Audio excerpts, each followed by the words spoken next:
العالمين والعاقبة للمتقين والصلاة والسلام على أشرف الأنبياء والمرسلين وعلى آله وأصحابه أجمعين أما بعد فأعوذ بالله من الشيطان الرجيم بسم الله الرحمن الرحيم وأنزلنا إليك الذكر لتبين للناس ما نزل إليهم ولعلهم يتفكرون صدق الله مولانا العظيم وصدق رسوله النبي الكريم ونحن على ذلك لمن الشاهدين والحمد لله رب العالمين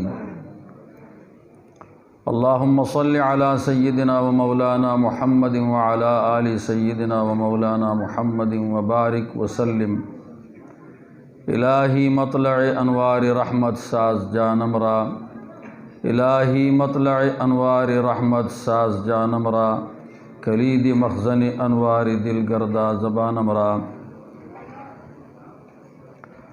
معزز سامعین، عزیز طلباء اور قابل قدر معزز علماء کرام، اللہ تبارک و تعالی کے فضل و کرم سے ہمارے آج کے اس مجمع میں بڑے بڑے علماء موجود ہیں، علم کے اعتبار سے بھی بڑے، فضل کے اعتبار سے بھی بڑے اور سمجھداری کے اعتبار سے بھی بڑے بڑے علماء موجود ہیں۔ مدرسے کے انتظامیہ مشورے کے اندر طے شدہ بات کی وجہ سے میں چند گزارشات عرض کر لیتا ہوں۔ طلباء مخاطب ہیں اور عام مسلمان بھائی یہ میرے مخاطب ہیں، اور باقی علماء حضرات ہیں، ان کو تو سبق پیش کیا جا رہا ہے، یعنی سبق سنانا ہے۔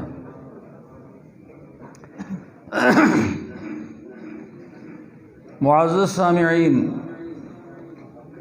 اللہ تعالیٰ کا ارشاد ہے وَأَنزَلْنَا إِلَيْكَ الذِّكْرَ، اور ہم نے اتار دیا ہے اے پیغمبر تیری طرف ذکر کو، یعنی قرآن مجید کو، لِتُبَيِّنَ لِلنَّاسِ، تاکہ تو لوگوں کے سامنے لوگوں کو سمجھانے کے لیے اسے بیان کر دے، مَا نُزِّلَ إِلَيْهِمْ، جو کچھ ان کی طرف اتار دیا جا چکا ہے قسط وار، وَلَعَلَّهُمْ يَتَفَكَّرُونَ، اور تاکہ یہ لوگ فکر کر لیں، غور فکر سے کام لیں۔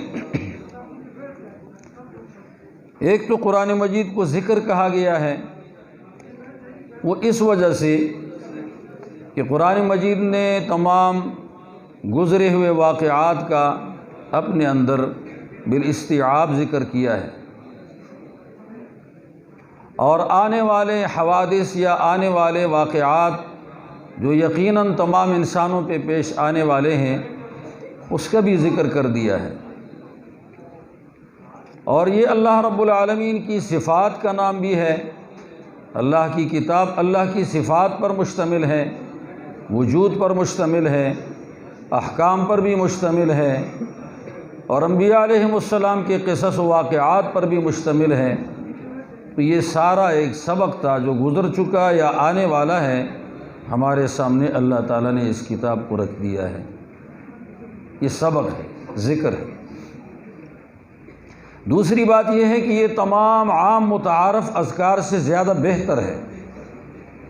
ایک آدمی اللہ رب العالمین کو یاد کرتا ہے، لا الہ الا اللہ، سبحان اللہ، اللہ اکبر، لا حول ولا قوت الا باللہ، تو ترمذی شریف کی روایت ہے، فضائل قرآن کے اندر موجود ہے۔ وہاں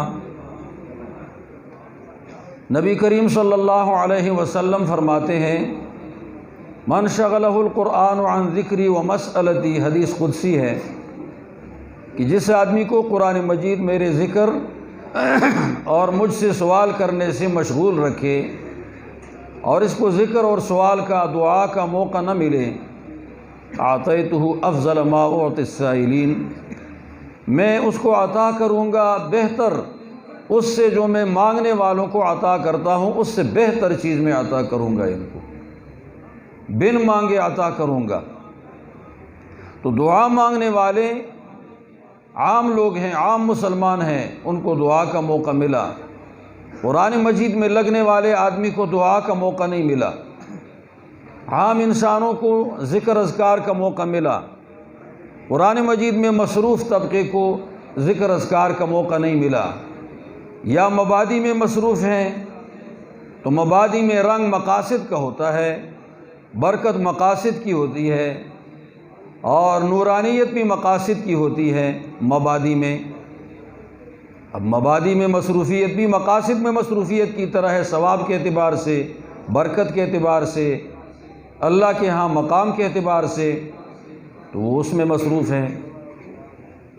اللہ تعالیٰ فرماتے ہیں اس قرآن مجید میں لگنے والے انسان کو میں تمام مانگنے والوں سے زیادہ بہتر اور تمام ذکر اذکار کرنے والوں کا ثواب پورا کا پورا عطا کر دیتا ہوں۔ اندازہ یہ لگا کہ جتنے نوافل میں مصروف انسان ہیں، نفلی عبادتوں میں مصروف انسان ہیں، وہ تمام انسان جو کچھ کر رہے ہیں، علم والے علم پڑھاتے ہیں، پڑھتے ہیں، ان کو ان سارے عبادت گزاروں کی عبادت کا ثواب مل جاتا ہے۔ لیکن علم ایک ایسی چیز ہے کہ جس نے حاصل کر دی اسی نے حاصل کر دی، باقی انسان علم والے کے علم کی وجہ سے علماء نہیں بنتے، اس لیے کہ نفسانی صفات اور انسان کے بدن سے متعلق جتنی چیزیں ہیں وہ ایک سے دوسرے کی طرف بغیر محنت کے منتقل نہیں ہوتی، وراثتاً نہیں ملتی، بلکہ وہ حاصل کرنی پڑتی ہے۔ آپ سارے لوگ ہم جانتے ہیں، ایک آدمی قرآن مجید کی ایک آیت پڑھ لے تو 100 رکعات قبول شدہ نفل کا ثواب ہے، باب علم سیکھ لیں تو 1000 رکعات قبول شدہ کا ثواب ہے۔ اس سے واضح اندازہ لگ گیا کہ علماء کا علم، یہ جب علم حاصل کرنے لگ جائے تو تمام نوافل والے لوگوں کے نوافل کا ثواب تو پا لیتے ہیں، لیکن ان کا علم دوسرے لوگوں میں بغیر محنت کے منتقل نہیں ہوتا، اور ان کا علم، اس کا ثواب بھی بغیر تعاون کے کسی عام مسلمان کو نہیں ملتا۔ علم یہ نفل کی کمی پوری کر دیتا ہے، لیکن نفل علم کی کمی پوری نہیں کر سکتا۔ نوافل سے علم کی کمی پوری نہیں ہوگی، علم سے نوافل کی کمی پوری ہو جائے گی۔ یہ ترمذی شریف کی روایت تھی۔ لِتُبَيِّنَ لِلنَّاسِ، حضور پاک صلی اللہ علیہ وسلم کو کہا گیا کہ آپ لوگوں کے سامنے بیان کرو۔ قرآن مجید اتارا گیا ہے عربی میں، اس کے پہلے مخاطب سارے عربی ہیں، گرامر والے عربی ہیں، گلابی عربی والے لوگ نہیں ہیں، اور ایسے عربی لوگ ہیں کہ وہ اپنی عربی گرامر کے ایک ایک قاعدے کی حفاظت کے لیے پورا نظم و ضبط رکھتے ہیں۔ آپ روح المعانی کا مطالعہ کریں، وہاں پر ایک ایک قاعدے کے لیے جاہلیت کے زمانے کے شعراء، ان کے اقوال کو دلیل بنایا گیا ہے، اشعار کو دلیل بنایا گیا۔ ایسے محفوظ زبان والے لوگ تھے، ان کی طرف یہ قرآن مجید اتاری گئی۔ پہلے مخاطب وہ تھے، لیکن آپ اندازہ لگا لیں، بخاری شریف کتاب التفسیر سورۃ بقرہ، حضور پاک علیہ السلام کے پاس ایک صحابی آئے، عرض کیا کہ اللہ کے نبی، قرآن مجید کی آیت اتری ہے وَكُلُوا وَاشْرَبُوا حَتَّى يَتَبَيَّنَ لَكُمُ الْخَيْطُ الْأَبْيَضُ مِنَ الْخَيْطِ الْأَسْوَدِ مِنَ الْفَجْرِ، کہ تم کھاتے رہو رات کو، پیتے بھی رہو رات کو رمضان المبارک کے مہینے میں، یہاں تک، وہ میں نے آپ کو بتایا نا، حتیٰ کیا فائدہ دیتا ہے؟ تمدید کا فائدہ دیتا ہے، بالفاظ دیگر آپ کو معلوم تھا، شک ترو کا فائدہ دیتا ہے، مضمون کو کھینچنے کا فائدہ دیتا ہے۔ تم کھاتے رہو پیتے رہو یہاں تک کہ یتبین لکم الخیط الابیض، تار تمہارے سامنے سفید یہ ممتاز ہو جائے، من الاسود، کالے سے۔ تو عدی بن حاتم عربی لغت کا ماہر آدمی ہے، بنو طے قبیلے کا آدمی ہے، اس نے اس سے کیا سمجھا؟ بعض اور صحابہ کرام عربی مخاطب ہیں، وہ یہ سمجھ چکے کہ انہوں نے کالے تار کو بھی رکھ لیا اور سفید تار کو بھی رکھ لیا، اور رات کو سرہانے کے نیچے وقفے وقفے سے تار کو دیکھ رہے ہیں کہ سفید تار کالے تار سے ممتاز نظر آ رہا ہے تو چلو جی کھاؤ، ممتاز نظر نہیں آ رہا تو کھاؤ، اور جب ممتاز ہو جائے تو کھانا بند۔ بعض لوگوں نے اپنی پنڈلیوں پر تار لٹکا دیے، باندھ لیے۔ اسی حدیث کی تشریح میں حاشیے میں مولانا احمد علی سہارنپوری رحمۃ اللہ علیہ نے درج کیا ہے۔ حضور علیہ السلام کے پاس جب گئے یہ واقعہ عرض کر دیا، حضور نے فرمایا ان بسادتک اذن لعریض، تیرا یہ سرہانہ یہ تو بہت ہی چوڑا ہے کہ مراد خداوندی تار وہ تمہارے سرہانے کے نیچے آ جائے۔ اللہ کا مراد تار ہے، دھاریاں آسمان میں پہلے سیاہ دھاری ہوتی ہے پھر سفید دھاری ہوتی ہے، وہ مراد ہے اللہ کا، وہ تیرے سرہانے کے نیچے آ جائے، اتنا بڑا سرہانہ ہے تیرا۔ اور کبھی فرمایا انک لعریض القفا، تیری گردن بہت چوڑی ہے، یا تو نرم نازک آدمی ہے، اور نازک انسان کو گہری بات سمجھ میں نہیں آتی، سطحی بات کو وہ سمجھتا ہے، گہری اور پختہ بات کو نہیں سمجھتا، گہرائی کے سمجھنے کے لیے دقتوں میں گھسنا پڑتا ہے۔ تو ایسا آدمی ہے۔ اب یہ عربی تھے لیکن ان کو قرآن مجید کا یہ مطلب عربی گرامر کی وجہ سے سمجھ میں نہ آیا، ہوتے ہوئے نبی کی حاجت پڑ گئی اور اللہ کے نبی نے فرمایا وہ مراد ہے جو سیاہ داری ہوتی ہے مشرقی جانب وہ چلی جائے اور پھر سفید داری مشرقی جانب پہ آ جائے، اللہ کا مراد یہ ہے۔ پتہ چلا کہ عربی گرامر والے بھی نبی کے بغیر قرآن مجید نہیں سمجھ سکتے۔ ہمارے بہت سارے ادھورے قوانین عربی زبان کے پڑھ کر مفسر بن چکے ہیں، ادھورے قوانین پڑھ کر بڑے بڑے کتابیں بھی لکھ چکے ہیں، سر سید لائن کے لوگ ہو گئے یا غامدی جیسے لوگ ہو گئے یا اور لبرل جیسے لوگ ہو گئے۔ معلوم ہوا نبی کے بغیر مراد خداوندی کو سمجھا نہیں جا سکتا، نبی کے ارشادات کے ساتھ سمجھا جا سکتا ہے۔ لِتُبَيِّنَ لِلنَّاسِ، حدیث سے کوئی بھی آدمی مستغنی نہیں ہو سکتا اللہ رب العالمین تک پہنچنے کے لیے، قرآن مجید کے ساتھ حدیث کا ہونا ضروری ہے۔ اسی وجہ سے مشکات میں کیا ہے، باب الاعتصام بالکتاب والسنہ، کتاب اور سنت دونوں کو لینا ہے۔ مولانا اشرف علی تھانوی رحمۃ اللہ علیہ نے بہت اچھی مثال ایک جگہ بتائی ہے۔ انہوں نے یہ کہا کہ کسی آدمی کے پاس عینکیں ہیں اور یہ عینکیں میرے پاس ہیں، نیچے والا شیشہ قریب کے لیے ہے، اوپر والا شیشہ دور کے لیے ہے، اور ان عینکوں میں مجھے دور کی چیز بھی پوری نظر آ جاتی ہے، قریب کی چیز بھی پوری نظر آ جاتی ہے، پوری کما ہوا نظر آ جاتی ہے، جیسے ہے ویسے نظر آ جاتی ہے۔ اور اس میں تھوڑی دقت مجھے ہے، اس لیے کہ سردی کے موسم میں کانوں کو چھپانا پڑتا ہے، تو پھر یہ عینک کان کے اوپر اس کا وہ ڈنڈا چلا جاتا ہے تو مجھے تکلیف ہوتی ہے کافی ساری۔ ناک میں نشان پڑ گیا ہے، یہ بھی تکلیف ہوتی ہے۔ اس تکلیف کو میں ضرورت کی وجہ سے مجبوری سے برداشت کر رہا ہوں، لیکن ایک آدمی مجھے آ کر کہے کہ صاحب یہ تو عینکیں ہیں، آپ دیکھ رہے ہو دور کی چیز قریب کی چیز کیسی اچھی طرح نظر آتی ہے، اگر آپ اس کو پیس کر بڑا مزیدار سرما بنا دو اور سرما سلائی کے ساتھ آپ اپنی آنکھوں کے اندر داخل کر دو، پھر ایسی نظر آ جائے گی کہ ہر چیز کما ہوا کیا، کہ مطلب یہ ہے خود بھی محروم ہو جاؤ گے۔ اور میں خدا نخواستہ ان کے کہنے پہ عمل کر دوں تو میں نے آنکھوں کو تباہ کر دیا، اپنی استعداد تباہ کر دی، آنکھ بھی خراب ہو گئی، دماغ میں بھی فرق آ جائے گا، ہو سکتا ہے کہ کوئی خطرناک بیماری بھی اسی سے لگ جائے۔ یہ شیشہ ہے اندر چبھتا ہے، اور چبھنے والی چیز اندر میں اذیت کا اضافہ کرتی ہے۔ تو اندازہ لگا کہ عینک کے ساتھ جب آنکھوں میں کمزوری آ جائے تو عینک کی مدد سے کام کر سکتا ہے بندہ، عینک کا سرما بنا کر بندہ کام نہیں کر سکتا، تباہ ہو جاتا ہے۔ بس آپ بھی یہ بات یاد رکھ لیں کہ اگر نبی کریم صلی اللہ علیہ وسلم کی حدیثیں اور ان کی سنتیں اور ان کی زندگی کا سارا معمول یہ عینک اگر لگ گئی تو قرآن مجید کا مراد سمجھ میں آ جائے گا، اور اگر کسی آدمی نے یہ عینک نہیں لگائی تو پھر قرآن مجید ایسا ہوگا جیسے کہ عینک کا سرما بنا کر آنکھوں میں داخل کر دے۔ صرف قرآن مجید اگر مانتا ہے اور نبی کی زندگی سے بے نیازی اختیار کر دیتا ہے تو یہ بندہ یقیناً گمراہ ہو جائے گا، رائے حق سے یہ خالی ہو جائے گا اور خود بھی تباہ ہوا، اوروں کو بھی تباہ کرے گا۔ اسی سے صاف پتہ چلا کہ لتبین بہت ضروری ہے۔ سب سے پہلے کہاں سے لتبین کی طرف حاجت چھوڑ دی گئی، اس کی طرف محتاجی ختم ہوئی، اور لوگوں نے کہا ہم نبی کے بغیر بھی قرآن مجید سمجھ سکتے ہیں۔ اس کے لیے مولانا بنوری رحمۃ اللہ تعالی علیہ نے ایک اچھا مضمون لکھا تھا۔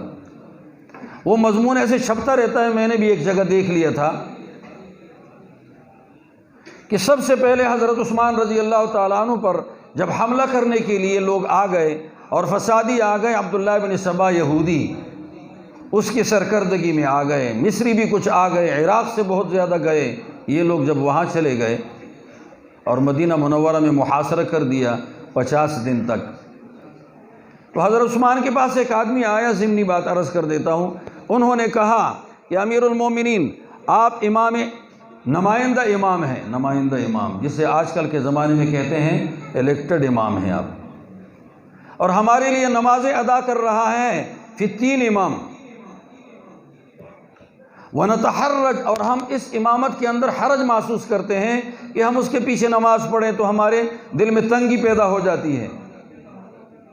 حضرت عثمان رضی اللہ تعالیٰ عنہ نے فرمایا الصلاۃ احسن ما یعمل الناس، یہ نماز وہ سب سے بہترین کام ہے جو لوگ ادا کرتے ہیں، فاذا احسن الناس فاحسنوا معهم، جب لوگ اچھا کام کریں تو تم اچھے کام میں ان کے ساتھ شریک ہو جاؤ، لہٰذا نماز اچھا کام ہے، یہ لوگ مسلمان ہیں، لہٰذا ان کے پیچھے اسی مسجد نبوی کے اندر نماز ادا کیا کرو، اچھائی میں شریک ہو جاؤ۔ وَإِنْ أَسَاءُوا، اور جب یہ برائی کر لیتے ہیں، جیسے میرے خلاف آئے ہیں اور مجھے مارنا چاہتے ہیں یا مجھ سے خلافت لینا چاہتے ہیں، فَاجْتَنِبْ إِسَاءَتَهُمْ، تو تم ان کی اساءت سے بچو اور ان کی برائی سے بچو۔ ہمارے لیے آج ایک سبق مل گیا، وہ سبق یہ ہے کہ ہمارے دیوبند کے اکابر نے ہمیں جو محنت کا نہج دیا ہے اور ترتیب دی ہے، یہ تو جو اس کے مطابق چلے گا واقعی وہ دیوبندی ہے اور اس کو دیوبندی کہا جا سکتا ہے اور دیوبند کے مزاج اور مشن کے مطابق چل رہا ہے، لیکن جو آدمی اس میں سے تھوڑا سا ہٹ جائے اور تھوڑا سا رخ موڑ دے، کسی اور طرف گوشہ مارنے لگ جائے، تو پھر وہ آدمی عقیدے کے اعتبار سے تو نماز اس کے پیچھے ہوگی، لیکن وہ نمائندہ دیوبند کا نہیں ہوگا، بلکہ وہ نمائندہ کسی اور کا ہوگا، اس کے ساتھ اپنی محنتوں کو شیئر نہ کیا جائے۔ اندازہ یہی لگا کہ اپنی محنتوں کو ضائع نہیں کرنا چاہیے، میدان کی محنتوں میں بھی دیوبند کے ساتھ ہو جاؤ تو آپ کی محنت اچھی ہوگی، اور میدان کی محنت میں اگر آپ الٹے لوگوں کے ساتھ جاؤ گے، نماز اس کے پیچھے عقیدے کی درستگی کی وجہ سے جائز ہوگی، لیکن آپ کی زندگی کی اجتماعی محنت اس کے ساتھ شریک نہیں کی جا سکتی، آپ اس کو کبھی اپنا نہ بناؤ۔ جیسے عثمان رضی اللہ تعالیٰ عنہ اس کے خلاف جو آئے تھے وہ سارے کے سارے زبردستی آ چکے تھے اور ان کو شہید کر دیا تھا۔ بہرحال یہاں سے حضرت عثمان کی شہادت ہو گئی، حضرت علی رضی اللہ تعالیٰ عنہ روپوش ہو گئے، حسنین نے حضرت عثمان کی حفاظت کر دی، لیکن وہ وقت ایسا تھا کہ وہ حفاظت کی گنجائش ہی نہیں تھی۔ انہوں نے بھی خواب دیکھ لیا تھا کہ حضور علیہ السلام کو میں نے دیکھا ہے، حضور فرما رہے ہیں آج افطار ساتھ کریں گے، تو ان کا جانا بھی طے ہوا، اور 50 دن تک یہ پانی ان کے اوپر بند تھا، اور اس کے بعد ذبح کر دیا۔ یہ 84-83 سال کا بوڑھا آدمی جو پوری دنیا میں تنہا اپنی مثال آپ ہے کہ ایک نبی کا دوہرا داماد ہے، اس کے ساتھ اتنی بڑی بدترین زیادتی کر دی، فتین اور مفتون نے کر دی۔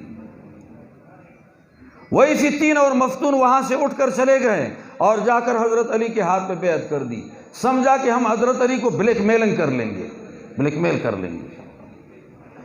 علی بھی معمولی آدمی تو نہیں تھے، ان کا بلیک میل کرنا آسان نہیں تھا۔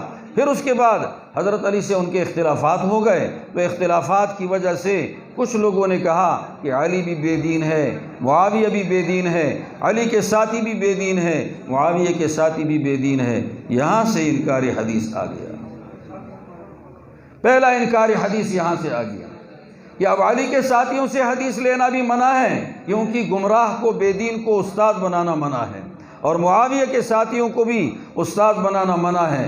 دونوں کو جب استاد بنانا منع ہے تو اب ہم حدیث سے اپنی جان چھڑا دیتے ہیں۔ قرآن مجید موجود ہے دو گتوں کے درمیان میں، اسی قرآن مجید کو لے کر ہم اس کا مطلب سمجھیں گے۔ وہ جو مطلب سمجھ گئے تو وہ سمجھے جو اللہ کا مراد نہیں تھا۔ اور انہوں نے وہاں پر اپنی وہ عینکوں والا مسئلہ کہ اسے سرما بنا کر داخل کرنا شروع کر دیا، اور عینک توڑ دی، سرما بنا کر داخل کرنا شروع کر دیا، اور خود بھی گمراہ ہوئے، اوروں کو بھی گمراہ کر دیا۔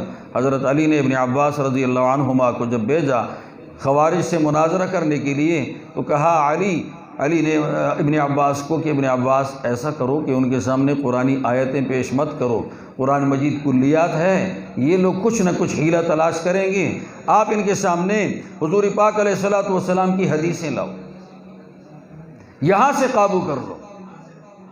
تو حضرت علی نے جو بات کر دی، انہوں نے عجیب بات کی، وہ آج کل ہمارے اور آپ کے سامنے سبق ہے۔ وہ کیا ہے؟ خوارج سے کہا کہ تین جماعتیں ہیں، ایک تو علی کی جماعت ہے، ایک معاویہ کی جماعت ہے رضی اللہ عنہم۔ علی کے ساتھ دیکھتا ہوں کہ حضور کے شاگرد موجود ہیں اور بہت زیادہ ہیں، معاویہ کے ساتھ بھی دیکھتا ہوں کہ ساتھی حضور علیہ السلام کے بہت زیادہ موجود ہیں، تمہارے ساتھ دیکھتا ہوں کہ ایک صحابی بھی حضور علیہ السلام کا تمہارے ساتھ نہیں۔ معلوم ہوا کہ اللہ کے مقبول بندے اکابر کی سرپرستی جن کی نہیں ہے وہ محروم ہیں، لہٰذا ان کا ساتھ نہیں دینا چاہیے۔ بڑوں کی سرپرستی میں جو ہیں وہ ٹھیک ہیں، جو بڑوں کی سرپرستی سے ہٹ گیا تو یہ خوارج تھے۔ یہ منکر حدیث بن گئے کہ اب اور کوئی ایسا صحابی تو ہے نہیں جو علی کا اور معاویہ دونوں سے ہٹ کر ہو، کوئی اس طرف ہے کوئی اس طرف ہے، لہٰذا اب ہم کس سے حدیثیں لیں؟ تو انکار کی ایک وجہ یہاں سے پیش آ گئی۔ ادھر شیعوں کو جوش چڑھ گیا، حضرت علی رضی اللہ تعالی عنہ کے حمایت میں آواز لگائی اور شیعان علی کے نام سے آواز لگائی، بس کہ اہل بیت میں سے جو ہوگا ہم اس کی حدیثیں لیں گے، علاوہ کسی کی حدیث ہم نہیں لیتے۔ انہوں نے یہاں سے انکار کر دیا۔ یہ دونوں تو حضرت علی کے زمانے میں تھے۔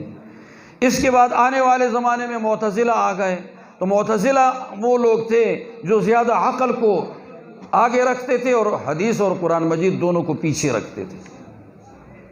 جو عقل فیصلہ کر دے اسی کو تو مان لیا جائے، لیکن جو قرآن اور حدیث بتائے تو اس میں تعویل کر لی جائے، اور ایسی تعویل کر لی جائے تو ان کی تعویلات کو جب بندہ دیکھتا ہے تو وہ تحریفات معلوم ہوتی ہیں، تعویلات تحریفات معلوم ہوتی ہیں۔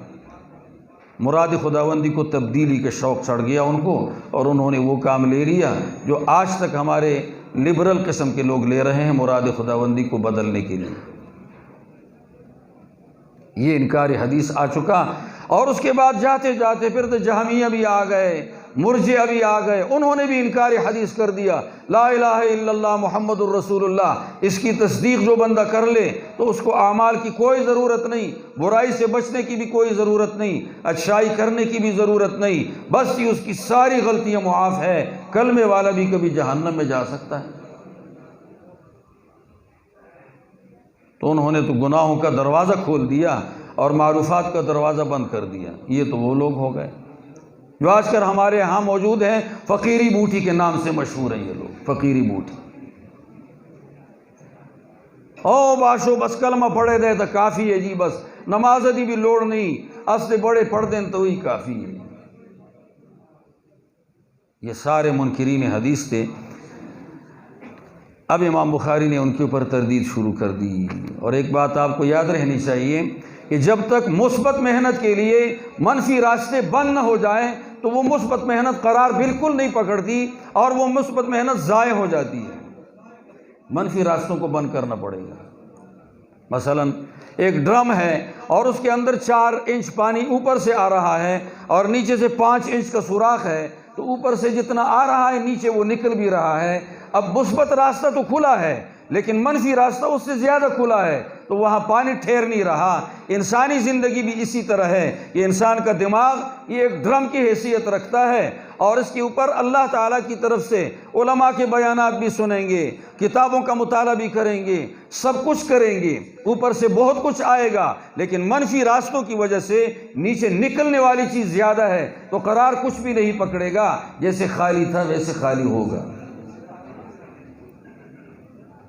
یہ منفی راستے بند کرنے ہوں گے۔ امام بخاری نے کتاب الایمان میں مثبت باتیں کی ہیں، 5 ورقوں کی کتاب ہے، مثبت باتیں ہیں، لیکن جہاں بات آگے آ گئی منفی راستوں کو بند کرنے کی بات آئی تو وہاں پر 5 ورقے نہیں ہیں بلکہ وہاں پر 30 ورقوں تک یہ بات چلائی ہے۔ معلوم یہ ہوا کہ یہ مثبت سے منفی کو بند کرنا زیادہ اہم ہے، اور مثبت یہ قرار تب پکڑتا ہے جبکہ اس سے پہلے منفی کو ہٹا دیا جائے۔ اب منفی تو کچھ وہ ہیں جو صوفیہ خانقاہوں میں نکال رہے ہیں، تکبر ہے یہ بھی منفی راستہ ہے، کینہ ہے یہ بھی منفی راستہ ہے، غفلت ہے یہ بھی منفی راستہ ہے، دنیا کی محبت ہے یہ بھی منفی راستہ ہے، لیکن یہ منفی راستہ ایمان کے ساتھ جمع ہو جاتا ہے۔ دوسرا منفی راستہ وہ ہے جو ایمان کے ساتھ جمع نہیں ہوتا، وہ بدعت ضلالہ ہے، وہ ایمان کے ساتھ جمع نہیں ہو سکتا، یہ اس سے بچنا ضروری ہے۔ اور ایک بہت اچھی کمال کی بات کسی نے لکھی کہ آپ کو یہ بھی معلوم ہونا چاہیے کہ حضور علیہ الصلوۃ والسلام کی اس کی موت آئی ہے حضور کی بستر پر، حضرت ابوبکر صدیق کی بستر پر آئی ہے، حضرت معاذ بن جبل کی بستر پہ آئی ہے، اور حضرت براء بن عازب کی بستر پہ آئی ہے، ابو ہریرہ کی بستر پہ آ چکی ہے، یہ کئی سارے صحابہ کرام یہ بستر پہ فوت ہو گئے ہیں۔ میدان جنگ میں تو کچھ شہید ہوئے حضور کے زمانے میں، زیادہ سے زیادہ جو شہید ہوئے صدیق اکبر کے زمانے میں ہوئے ہیں، مسیلمہ کذاب کے مقابلے میں حضور کے زمانے میں تو کم تھے، زیادہ تر موت بستروں پہ آئی ہے۔ ہر آدمی کہے گا میری موت آ جائے میدان میں، نہیں، میدان میں آئے، یہاں تک کہ خالد بن ولید جیسے مجاہد اور ایک مرد میدان کی موت بھی بستر پہ آ چکی ہے، وہ بھی آئی، لیکن یاد رہے یہ سب شرک سے بیزار سے منفی راستہ ختم، یہ سب کے سب بدعات سے بیزار تھے، منفی راستے ختم، یہ سب کے سب گمراہوں سے اپنی کپی ٹکی کر چکے، جسے ہندکوں میں کہتے ہیں، اس طرح کر چکے، ان تمام غلط راستوں سے منفی راستے سے مکمل بیزار تھے۔ جب ہمارے اندر یہ بیزاری نہیں آئے گی اس وقت تک حق کا ظرف ہم بن نہیں سکتے، حق کا ظرف بن نہیں سکتے۔ آپ نے مشکات شریف میں پڑھا ہے جی، کتاب العلم میں فضائل پڑھیں، باب العلم کتاب العلم ہے، وہاں اپنے سارے فضائل پڑھیں، لیکن ساتھ ساتھ یہ پڑھیں ہر عالم کی فضیلت ہے، نہیں، وہاں ساری حدیثیں ایک دوسرے کے لیے قید بن رہی ہیں۔ فی 3 عالم کی فضیلت نہیں، مفتون عالم کی فضیلت نہیں، فی 3 مفتون سے ہٹ کر صالح، مصلح، مرشد اور راشد کی فضیلت ہے۔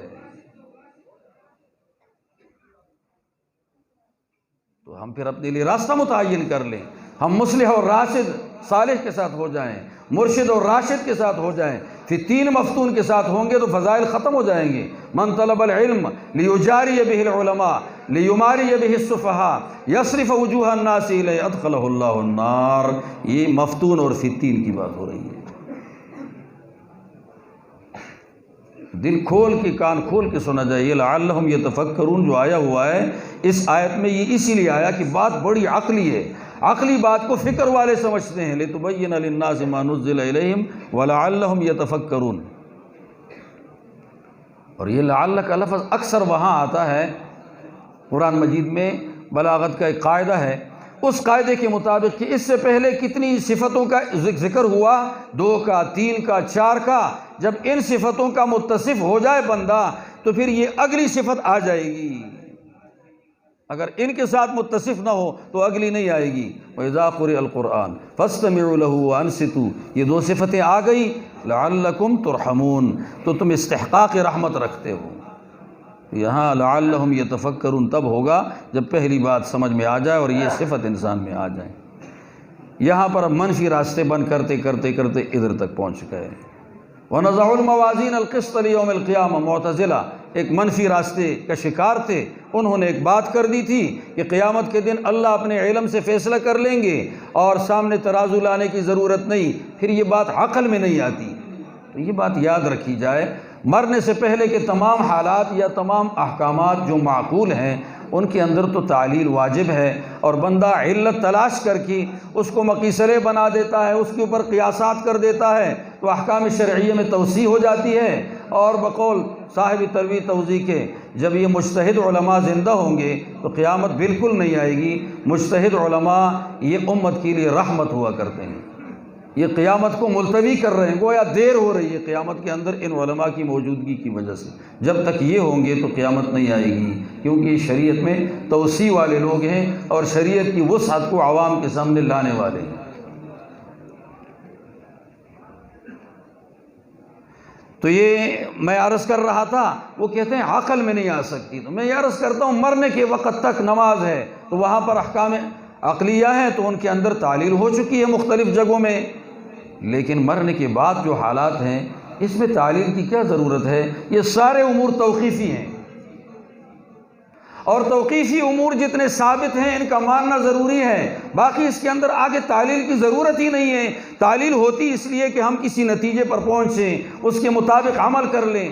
اگلی زندگی ہمارے عمل کی نہیں ہے، دار التکلیف ختم ہو گیا، دار الجزا شروع ہو گیا، کام اللہ نے کرنا ہے۔ تو قیامت کے سارے مناظر قدرت سے تعلق رکھتے ہیں، مرنے کے بعد سارے مناظر قدرت سے تعلق رکھتے ہیں، جنت جہنم کے مناظر قدرت سے تعلق رکھتے ہیں، وہ اسباب سے تعلق نہیں رکھتے کہ ترازو کیسے رکھا جائے گا، کیسے لایا جائے گا، کیسے تولا جائے گا۔ قدرت سے ہر کچھ ہو سکتا ہے، اسباب کے لیے اسباب رکاوٹ ہوتے ہیں، قدرت کے لیے کائنات میں کوئی چیز رکاوٹ نہیں، اسی لیے قادر کا حزب اختلاف نہیں ہے، عاجز کے حزب اختلاف ہوا کرتے ہیں۔ اللہ کا حزب اختلاف ہے کوئی؟ وہ سارا کچھ قدرت سے کرتا ہے۔ وَلَا يَخَافُ عُقْبَاهَا، کہ اللہ کسی کام کے انجام سے نہیں ڈرتا، وجہ یہ ہے کیسے سنبھالوں گا، کیسے کروں گا، یہ تو عاجز کر رہے ہیں۔ تو یہ توقیفی امور ہیں، قدرت سے تعلق رکھتے ہیں۔ ترازو آئے گا، رکھ لیا جائے گا، دایاں پلڑا بھی ہوگا، بایاں پلڑا بھی ہوگا، اور اعمال اقوال سارے تولے جائیں گے۔ اور وہاں پر کبھی ایسا مسئلہ بھی ہوگا، بڑے بڑے اعمال پیچھے صفات کی کمزوری کی وجہ سے رائے گاں ہو جائیں گے، چھوٹے چھوٹے اعمال پیچھے صفات کی مضبوطی کی وجہ سے وزنی ہو جائیں گے۔ میں ایک دو مثال عرض کرتا ہوں۔ اسرائیلی عورت تھی اور اس نے پیاسے کتے کو پانی پلایا، اور وہ عورت ایسی تھی کہ جو عورت پیشوارانہ بدکار تھی، میرا جسم میری مرضی والی، اس طرح کی عورت تھی۔ اور اس عورت نے کیا کر دیا؟ کتے کو دیکھ لیا کہ وہ مٹی چاٹ رہا ہے اور اس کے پاس حیلہ اور تدبیر نہیں ہے کہ کنویں سے پانی نکالیں۔ اس نے اپنے دوپٹے کے ساتھ اپنا موزہ باندھا اور پانی نکال کے اس کتے کے لیے ڈال دیا۔ امام بخاری کہتے ہیں کہ کتے کا جھوٹا پاک ہے، اس لیے کہ کتے نے وہی موزے سے پانی پیا ہے اور اس کو اس عورت نے استعمال کیا ہے۔ مولانا گنگوہی رحمۃ اللہ علیہ فرماتے ہیں یہ بہت ساری چیزیں ہوتی ہیں، اس کا ذکر نہیں ہوتا یہاں پر۔ یہ ہو سکتا ہے کہ اس نے نیچے پانی بہایا ہو اور بھیگی مٹی میں بہا کے اس کو پلا دیا ہو، یا موزے کو بعد میں دھو لیا ہو۔ جب اتنے احتمالات ہیں تو کتے کا جھوٹا ہم کیوں پاک قرار دیں؟ لامع الدراری میں بہرحال اس عورت نے پانی پلایا اور اس نے کہا بلغ بھی الذی بلغ بھی، اس کتے کو وہ پیاس لگی ہے جو مجھے پیاس لگی تھی، ترس کر دیا۔ چھوٹا سا عمل ہے، نہ فرض ہے نہ واجب ہے، ایک امر مندوب ہے۔ اس مندوب کام کرنے کے پیچھے صفت بہت اچھی تھی، خدا کی مخلوق پہ ترس۔ اس اچھی صفت کی وجہ سے یہ چھوٹی سی نیکی، غیر ضروری نیکی نے اس عورت کا سارا قصہ تبدیل کر دیا، کایا پلٹ کیا۔ عورت نے توبہ کر لی، اللہ کی ولیہ بن گئی، اللہ نے بخشش کر دی اس ایک عورت کی اس وجہ سے۔ تو کبھی کبھی پیچھے صفت وزنی ہوتا ہے اور کام سامنے چھوٹا ہوتا ہے، چھوٹے کام کے پیچھے وزنی صفت سے انسان کی بہت بڑی وزنی نیکی ہو گئی۔ تھوڑا اور آگے جائیں، اسرائیلی آدمی ہے اور اس نے کفن چوری کا کام شروع کر دیا، اور کفنوں کے چوری کر کر کے بعد میں مالدار ہو گیا۔ لوگوں سے کہا، بچوں سے کہی ای آبن کنت لکم، میں تمہارا کیسا باپ ہوں؟ انہوں نے کہا خیر آبن، سب کچھ اکٹھا کیا ہے، سب کچھ خیر آبن۔ ہمارے بجنہ میں ایک آدمی تھا، وحدت اس کا نام تھا، وہ کہتا تھا حرام حلال کل حلال گپ شپ لگاتا تھا۔ سب کچھ جمع کیا ہے تو نے؟ کہا میں وصیت کرتا ہوں مر جاؤں تو مرنے کے بعد لکڑی اکٹھی کر دو، اکٹھی کرنے کے بعد مجھے جلا دو، جلانے کے بعد پھر اس ملبے کو پیسو، پیسنے کے بعد پھر اس کو ہوا میں اڑا دو، اور اڑانے کے بعد ساتھ یہ بھی کہا لئن قدر اللہ علیہ، اگر اللہ تعالیٰ کو مجھ پر قدرت ہو گئی، ان شرطیہ شک کے لیے آتا ہے، اس قدرت کے اندر بھی شک اس کو ہو رہا ہے۔ اللہ تعالیٰ نے فرما دیا جمع کر کے ما حملک علی ھذا، اس کام پہ تجھے کس نے ابارا ہے؟ اس نے کہا من خشیتک یا رب، اللہ تیرے ڈر کی وجہ سے کر چکا ہوں۔ خشیت ایک اچھی صفت تھی اور سامنے کے کام چاروں غلط ہیں، ٹھیک نہیں ہے، لیکن اللہ نے اچھی صفت کے ہوتے ہوئے ان 4 غلطیوں کو بھی معاف کر دیا۔ ایسا مسئلہ ہوتا ہے کہ جس کی صفات اچھی ہوتی ہے یبدل اللہ سیئاتہم حسنات، اللہ تعالیٰ پھر سیئات کی پرواہ نہیں کرتا۔ صفات کی اچھائی بہت اچھی چیز ہے۔ تو قیامت کے دن کسی عمل کا وزن یہ صفات کی اچھائی سے ہوگا۔ اسرائیلی کو دیکھ لیا جا، دوسرا آدمی ایک اور آگے، اسرائیلی ایک کاروباری مالدار آدمی ہے اور اپنے سارے ملازمین کو کہا اگرائی کرتے وقت سہولت سے کام لو، مالدار کو موقع دے دو اور غریب کو معاف بھی کر سکتے ہو، میری اجازت ہے۔ مر گیا۔ اللہ تعالیٰ نے فرمایا کیا لے کے آئے؟ کہا اللہ تعالیٰ میں تو جانتا نہیں ہوں کہ میری کوئی نیکی ہو۔ صلحاء اپنے بارے میں بدگمان رہتے ہیں ساری زندگی، مستی نہیں آتی۔ ہاں ایک کام میں کرتا تھا کہ میں اگرائی کرنے والوں کو یہ کہا کرتا تھا کہ معافی کر دو۔ اللہ تعالیٰ نے فرمایا ہم اس صفت کے زیادہ حقدار ہیں، معاف کرو اس بندے کو۔ اس بندے کو معاف کر دیا۔ تو پیچھے صفت جب بڑی ہوگی، سامنے نیکی چھوٹی ہوگی تو اللہ رب العالمین نیکی قبول کر لے گا۔ صفت بڑی ہوگی، سامنے گناہ بڑے بھی ہوں گے، تب بھی اللہ رب العالمین ان گناہوں کو سرسری شمار کر کے معاف کر دے گا۔ حاتب ابن ابی بلتعہ، اس نے خیانت کی تھی مسلمانوں کے ساتھ۔ مولانا گنگوئی فرماتے ہیں جب خیانت ہوئی ہے تو خیانت ہی کے نام سے یاد کرنے میں حرج نہیں ہے، کہ فتح مکہ کا خبر دے دیا، بتا دیا، پیش کی فیصلہ، یہ سارا بتا دیا۔ لیکن بدر میں شرکت کی تھی، حساس مقامات پر شرکت کی تھی۔ ایسے آدمی کی نیکیاں وہ اتنی ہوتی ہیں اونچی کہ ان کے ساتھ کوئی برابر بھی نہیں ہوتا حساس مقامات کی نیکی۔ تو اللہ رب العالمین، حضور نے کیا فرمایا؟ وما یدریک لعل اللہ اطلع علی اہل بدر فقال اعملوا ما شئتم فقد غفرت لکم فدمعت عینا عمر۔ حضرت عمر کی آنکھوں سے آنسو آ گئے۔ یہ بدر کا شریک تھا، حساس مقام کا شریک آدمی ہے، اس کے سارے گناہوں کو شاید اللہ تعالیٰ ایسے ہی معاف کر دے کہ تمہارا۔ مولانا زکریا رحمۃ اللہ علیہ فرماتے ہیں بڑے نہر میں کافی تودے بھی گر جاتے ہیں اور بہہ کے چلے جاتے ہیں۔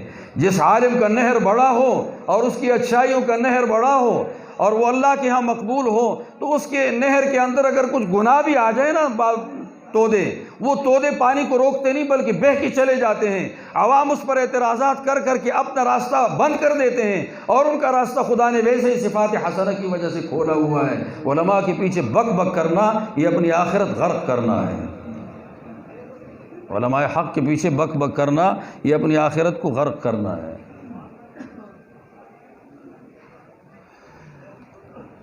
میں شنکیاری میں مدرسے میں پڑھا چکا، ایک مدرسے میں دوسرے میں جا رہا تھا، راستے میں ایک آدمی نے مولانا کو گالی دی، مولانا فضل الرحمان صاحب کو کسی نے، وہ بہت سخت گالی دی۔ دوسرا داڑھی والا تھا، اس نے کہا اے تو اتنی مطلع کون دی؟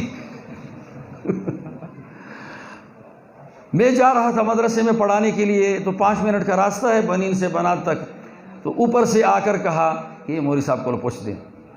میں نے سوچا جاہلوں کو کیسے سمجھاؤں گا، میں جاہلوں کو کیسے سمجھاؤں گا، کیا ترتیب ہوگی؟ خیر انہوں نے مجھ سے پوچھا نہیں اور چلے گئے۔ تو جاتے ہی میں نے کہا میں ان کو کیا کہتا، میں شاہ ولی اللہ محدث دہلوی رحمۃ اللہ علیہ کی حجت اللہ البالغہ کی کچھ بات سنا دیتا ان کو۔ وہ یہ سنا تھا کہ علماء حق شعائر اللہ ہے، مسجد شعائر اللہ ہے، قرآن مجید شعائر اللہ ہے، اور اسی طرح صفا مروہ شعائر اللہ ہے، اور شعائر اللہ کی توہین اور گستاخی سے واقعی بندہ اسلام سے گڑبڑ ہو جاتا ہے، خارج ہو جاتا ہے۔ تو علماء اہل حق، بعض علماء تو اہل حق کے نشان ہو جاتے ہیں کہ ان سے علماء کی شناخت ہوتی ہے۔ اس قسم کے آدمی کو برا کہنے سے تو واقعی بیوی جائے گی۔ میں ان کو یہ جواب دے دیتا۔ بہرحال اعمال کے وزن کی بات ہو رہی ہے، وزن ان چیزوں سے بڑھے گا، اخلاق حسنہ سے بڑھے گا، حدیث میں آیا ہے، ایمان کی قوت سے بڑھے گا، ایمان کی قوت سے بڑھے گا۔ عام مستری اور کیا ہے وہ جو بڑا نہیں ہوتا، کیا ہے جی، ٹھیکیدار، انجینئر، دونوں برابر نہیں ہوتے۔ انجینئر کا کام 500 سال تک چلتا ہے اور عام مستری کا 30 سال کے بعد گر جاتا ہے، جبکہ سرکاری عمارت نہ ہو، بشرطے کی سرکاری ہو تو پھر اس کی خیر نہیں ہے، کیونکہ سیمنٹ چوری ہوتا ہے اس میں، سیمنٹ ساری چیزیں گڑبڑ ہو جاتی۔ ہاں تمہیں یہ عرض کر رہا تھا، اعمال بنی آدم و قولہم یوزن، یہ سارے تولے جائیں گے قیامت کے دن. تو یہ کہہ رہا تھا کہ عام مستری اور بڑے کا برابر نہیں ہے، دونوں میں بڑا فرق ہے. تو اسی طرح مومنوں میں وہ جہاں بڑے بڑے قرآن مجید کی آیتوں کے دلائل سے اللہ کی صفات کو مانتا ہے سمیت کیفیات سے، وہ ایمان سیکھ چکا ہے اور ممتاز مومن ہے اور رب کو بھی ممتاز مان رہا ہے کل کائنات میں، تو یہ مومن اور عام رنگروٹ مومن برابر نہیں ہیں، دونوں میں بڑا فرق ہوگا، وزن اس سے بڑھتا ہے. اور تیسری چوتھی چیز ہے اخلاص، اس سے وزن بڑھ جاتا ہے. اور ساتھ ہی اخلاق حسنہ، میزان کے ترازو میں سب سے زیادہ وزن اخلاق حسنہ کا ہوگا. معتزلہ کو تو جواب مل گیا، لیوم القیامہ نضع الموازین القسط، نضع فعل مضارع ہے اور اس کا مطلب یہ ہے کہ پہلے میزان نہیں تھا اور اب میزان رکھا جائے گا اور پوری نگرانی ہوگی، عمل خود تولا جائے گا. امام بخاری یہ کہہ رہے ہیں کلمتان حبیبتان الی الرحمن، اللہ کو پسندیدہ کلمے ہیں دو عظیم الشان. وہ کلمات کے عظیم الشان ہونے کو دیکھا جائے گا کہ جس ذات سے منسلک ہے اس کو دیکھا جائے گا، موضوع کو دیکھا جائے گا، موضوع بحث کیا ہے. ان کلمات کا موضوع بحث اللہ کی صفات ہے، تو جب اللہ کی صفات بڑی ہیں، اللہ بڑا ہے، تو پھر موضوع بحث کے ظاہر کر اللہ کی صفات کے اظہار کے لیے جو کلمات ہوں گے وہ بہت زیادہ اونچے ہوں گے. آیت الکرسی اعظم آیت فی کتاب اللہ تعالی، وجہ یہ ہے کہ اس میں 13-14 مرتبہ بصورت ضمیر، بصورت اسم ظاہر اللہ تعالیٰ کا نام آیا ہوا ہے، بصورت موصول 14 مرتبہ یا 13 مرتبہ اللہ کا نام ہے، اس لیے اعظم آیتن ہے. یہاں بھی کلمتان حبیبتان الی الرحمن، اس کا موضوع بحث اللہ ہے. خفیفتان علی اللسان، زبان پر آسان ہے. آسان اس طرح پر ہے کہ دیکھو بعض زبانیں ڈبل ہوتی ہیں، بعض زبانیں سنگل ہوتی ہیں. ہماری زبانیں ڈبل ہیں نا، کیونکہ ہم ہر قسم کی بولتے ہیں، باتوں کو کتنا مروڑتے ہیں، ادھر سے ادھر، ادھر سے ادھر. بچوں کی زبانیں سنگل ہوتی ہیں، وہ سنگل بولی بولتے ہیں، ڈبل نہیں بول سکتے. سبحان اللہ کہیں گے، آگے تھوڑا سا تبدیلی کر دو، فرق کر دو، وہ نہیں کہہ سکتے. تو یہ کلمات ایسے ہیں کہ یہاں ڈبل زبان والا بھی پڑھ سکتا ہے، سنگل زبان والا بھی پڑھ سکتا ہے، بچہ بھی پڑھ سکتا ہے. سبحان اللہ یاد آپ کر لو، کوئی بیچ میں ثقیل حرف نہیں ہے، کوئی اقوا اور قوی حرف نہیں ہے، سب اضعف، ضعیف، متوسط حرف ہیں. ثقیلتان فی المیزان، میزان میں بڑے بھاری ہیں. فی ظرفیہ ہے، میزان کا ظرف ہونا ثابت ہوا تو ثقیلتان کلمات کا مظروف ہونا بھی ثابت ہوا، معنی حقیقی ہے، اسی پر محمول ہے. اور ساتھ یہ بات بھی یاد رکھنی چاہیے، وہ علامہ عبدالحق جو نامی لکھ چکے ہیں، نامی حسامی کی شرح اور تفسیر حقانی لکھی ہے، تو اس کے مقدمے میں اس نے سر سید کو اچھا خاصا رگڑا ہے، کچھ قواعد جگہ جگہ ذکر کر کے، اور ساتھ یہ بات بھی ذکر کر دی کہ ہر فعل تابع فاعل ہوتا ہے، فعل کے اندر دیکھا جائے گا فاعل کون ہے. یہاں بھی ثقیلتان فی المیزان میں دیکھا جائے گا کہ ان کلمات کا کہنے والا کون ہے. اگر کہنے والا عبداللہ ابن ابی ہے، کچھ وزن بھی نہیں، لا نقیم لہم یوم القیامت وزنا. اور اگر کہنے والا ابو بکر صدیق ہے تو سب کے فرائض سے بھی بہتر ہے، لوگوں کے فرائض سے ان کے کلمات زیادہ بہتر ہیں. سبحان اللہ، یہ زیادہ بہتر ہے. وہ تو آدمی کو دیکھا جائے گا، صفات کا ثقیل آدمی ہے، صفات حسنہ کا، تو اس کے کلمات وزنی ہوں گے. صفات کا خفیف اور خبیث ہوگا تو اس کے یہ کلمات وزنی نہیں ہوں گے. سبحان اللہ و بحمدہ، سبحان پورے وحی کے اندر ایک اللہ کے ساتھ لگ سکتا ہے، باقی کسی کے ساتھ نہیں لگ سکتا. ایسا کہہ سکتے ہیں سبحان محمد؟ نہیں. وجہ یہ ہے کہ بے عیب صرف اللہ کی ذات ہے، فطری عیبوں سے خالی ہے، کسبی عیبوں سے خالی ہے، ہر قسم کی عیبوں سے خالی. باقی ساری مخلوق میں کہیں فطری کمزوری موجود ہے اور کہیں کسبی کمزوری موجود ہے، لیکن یہاں ہر قسم کی عیب سے خالی ہے. لفظ اللہ واحد لا شریک، یہ لفظ اللہ بھی واحد لا شریک ہے. عجیب بات، یہ واحد ہے، اس کا تثنیہ نہیں آتا، جمع نہیں آتا، اس کا مؤنث نہیں آتا، اس کا تصغیر نہیں آتا. تصغیر ہے لفظ اللہ کا. یہ جیسے اللہ واحد لا شریک ہے، نام بھی واحد لا شریک ہے. اور بحمدہ میں سارے صفات کمال کی اللہ کے لیے ثابت ہے. سبحان اللہ العظیم، اللہ کی ایک صفت کبھی ساری صفتوں کو سمیٹ لیتی ہے. اللہ اکبر، اب اکبر میں ساری صفتیں اکٹھی ہو گئی، عظیم میں ساری اکٹھی ہو گئی. اکبر میں اللہ ہے تو ہے کے ساتھ پھر بڑا ہے، بڑا ہے تو عظمت میں بھی بڑا ہے، قدرت میں بھی بڑا ہے، حکمت میں بھی بڑا ہے، علم میں بھی بڑا ہے، ہر چیز میں بڑا ہے۔ تو عظیم کے اندر بھی ساری صفتیں اکٹھی مل گئی۔